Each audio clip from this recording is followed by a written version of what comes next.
So we purchased our Bayliner Element XL in June of 2017, and it is now July of 2018. And I thought, for any prospective Bayliner Element XL boat owners out there, I'd put together a one-year review. So what's following is my opinions on and my experience with the Bayliner up to this point.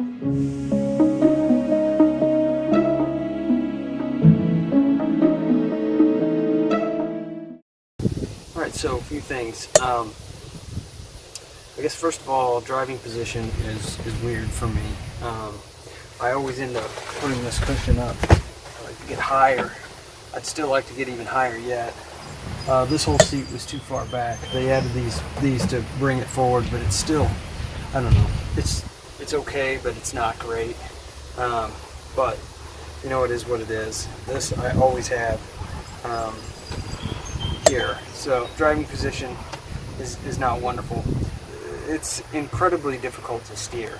I don't know why, but compared to our other boat, this thing really takes a lot of muscle to turn that engine. It's just not a fluid linkage. I don't know. I've lubed everything that I can lube. I was hoping it would work itself maybe freer over time, but it's very difficult to turn. It takes a lot of muscle. So this is the factory stereo that comes with it. It's Bluetooth. It's got two speakers, one on each side here. And honestly, I'm not a big audiophile, so it does everything that I would want it to do. So that's fine. We've got a 12-volt cigarette lighter here that we use for inflating stuff and charging phones and whatnot. I wish that the boat had more storage like this, just open storage. The cup holders are great, but we added this bag, which is just a bag that I got off Amazon, and I put some grommets in it and then screwed some grommets into the fiberglass here and below, so that I've got a little extra storage, and I'm constantly putting wallets and keys and various other things, money and stuff. We keep sunscreen in there, stuff that's easy, that we want to get to quickly and easily. That's handy. Over here, I can't fit my feet in this wheel well, or this foot well, so I put fenders in there, and I just rigged this little thing up to keep them at bay, and we'll throw lines and stuff in there as well. So that's something that I did. We added this.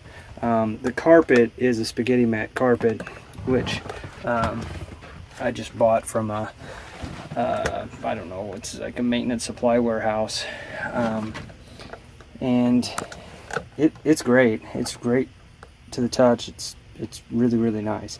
In the back, you can see back there, I added an LED light. If I flip there, it comes on. Since there was no light anywhere on this boat, that was a must. We don't have the auxiliary fuel tank. We just have the original fuel tank. We trailer and go out day to day, and I just fill up at the pump. So that's not a problem for us.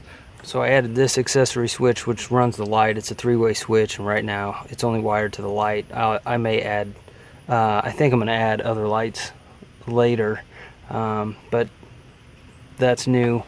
This is a new hook, and then I added hooks in the back as well. So there's one here, and then another sister to that one up there.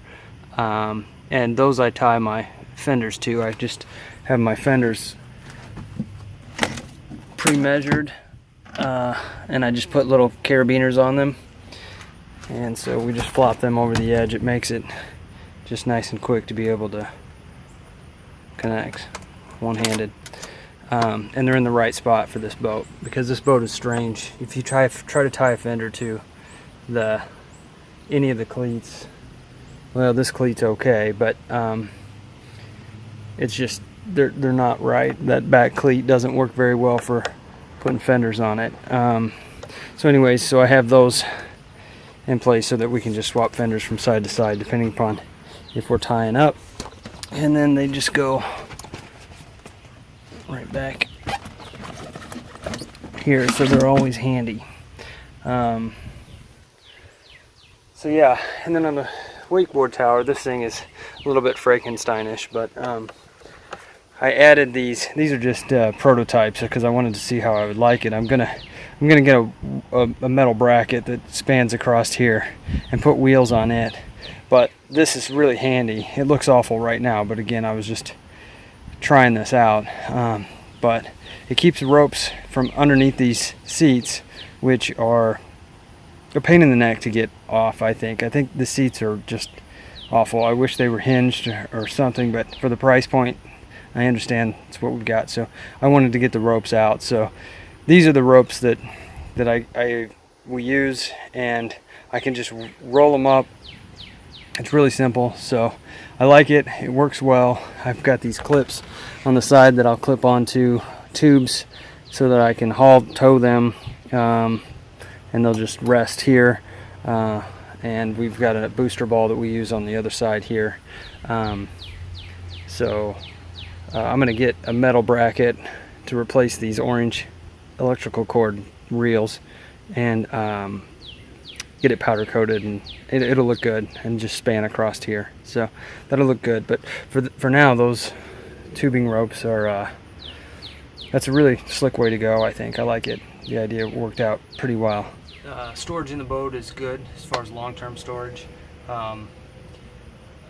It's the short-term storage that's a problem. I'm going to add some more bags maybe here and there, just places to put knickknacks. The carpet certainly helps keep things dry, because since there's not really any good place to put anything, it ends up just on the floor. Anything that's on the floor in the back gets wet.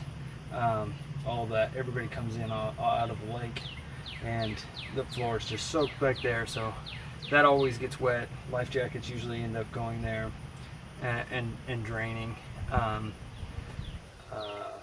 But we've had this thing maxed out with people, and as far as power goes, the 115 is phenomenal. Today I just took it out for the first time after installing the hydrofoil, and that thing made a world of difference in the performance of the boat. I'm really pleased overall with how it performs. It doesn't ride very well because it's a flat bottom boat. We knew that going into it,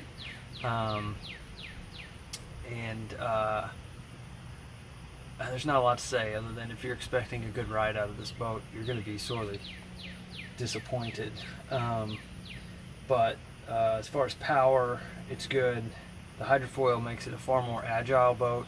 One of my biggest gripes with it is that it ventilates the prop. The M-hole design ventilates the prop really easily, and the hydrofoil seems to have it hasn't eliminated it, but it's made it much better to drive. A lot of people complained about it porpoising. Frankly, any chop on a lake at all, it's just a rough ride, so the porpoising is almost a non-issue, because you're just going to be pounding over any little wave that you come across. It's not a pleasant ride in the bow if there's any chop at all.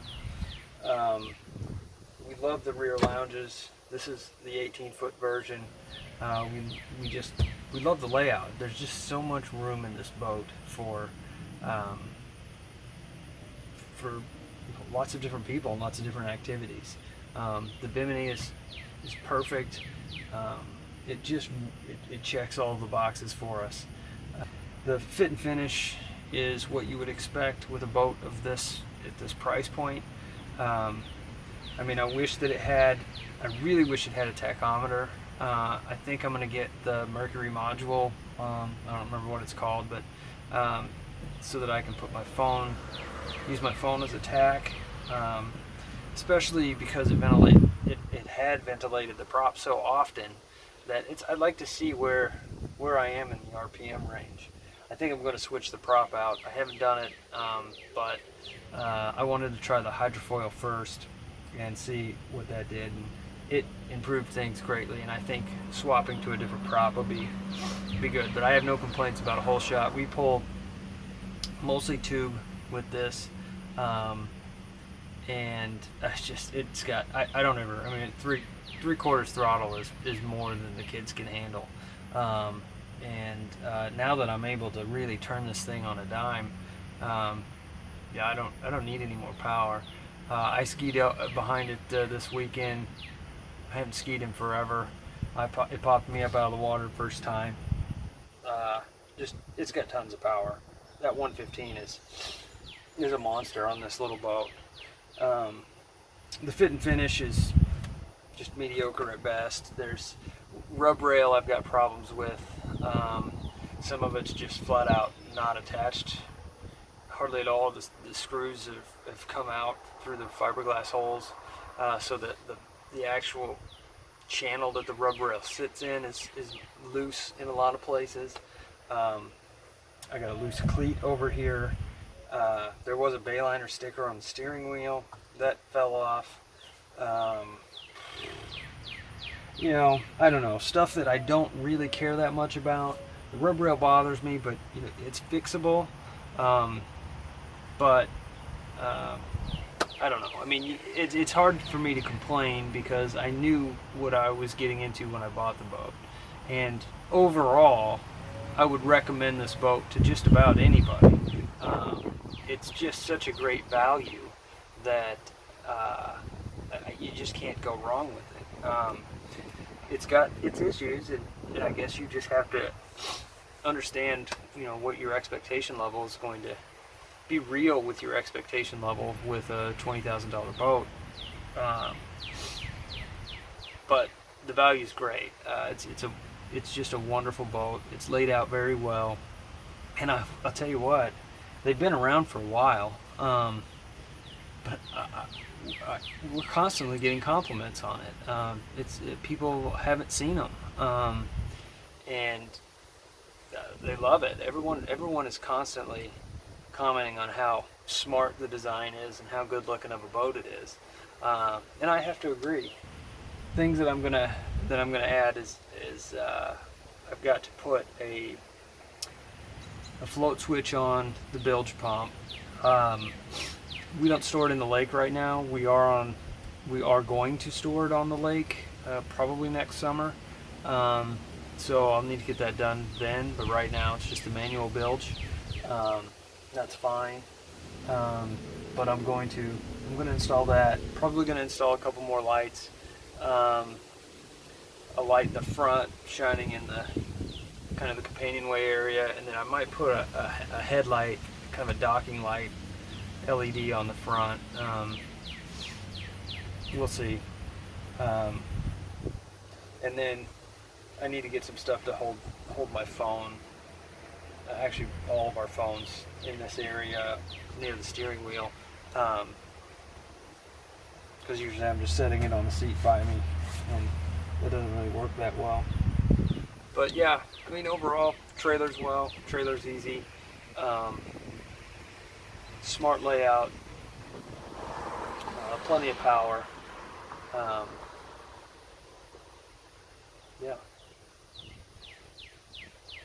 Fit and finish, but we guessed that. I should say that when we bought this boat, we already had a pontoon, and our pontoon is really our primary boat that we use all the time. It stays on the water, and it's kind of a comfortable, large, relaxing party barge that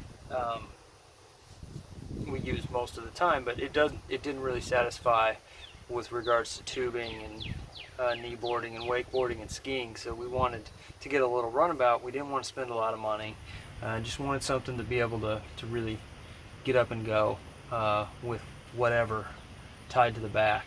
And this fit the bill for us, although particularly as a second boat. But I would highly recommend it to anybody as their first. I mean, this compared to a typical bow rider, deep V hull, it's going to ride better than this, and that's for sure. But this thing is just such a better layout than most of those typical bow riders. And I personally like having outboards. I don't care for inboard outboards or inboards. I know they have their advantages for different things, but for what we do, I like outboards.